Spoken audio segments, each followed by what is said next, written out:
Let's talk about the US presidential election. There are 32 days left, and if some Americans are to have their way, there won't be too many people left to vote on the 3rd of November. Do you know why?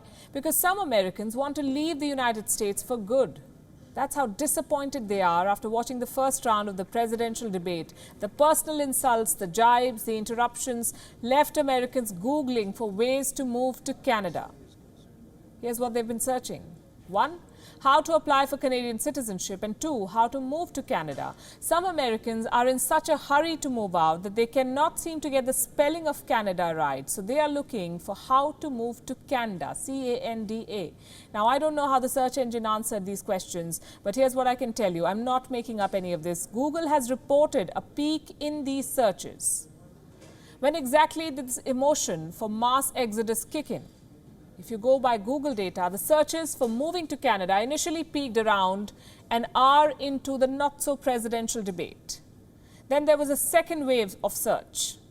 This was after the debate, around the wee hours. It looks like by then people were firm about leaving the US because this time they were looking for Canadian citizenship. They asked Google how to get Canadian citizenship. The search was most popular in Massachusetts.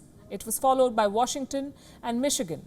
This is not the first time, though, that Americans are contemplating moving to the other side of the border. There was a similar wave after the election of George W. Bush back in 2004. Did people want to move to Canada after Donald Trump's election too? Google says yes, they did. The searches are piling up. So are the lawsuits. Voting lawsuits are piling up across the United States. In Wisconsin, for example, people are fighting over the cutoff date for counting the mailed ballots. In Ohio, there is a problem with drop boxes. In North Carolina, it is witness requirement. In Pennsylvania, it is the cutoff date again. According to reports, hundreds of such voting lawsuits have made their way to American courts. And if there's one person who's not complaining about any of this, it is the US president himself. Donald Trump, remember, has been extremely vocal in his opposition to mail ballots. He has stopped short of stating that the upcoming election will be decided by the courts. Trump said, and I quote, "This is going to be a fraud like you've never seen."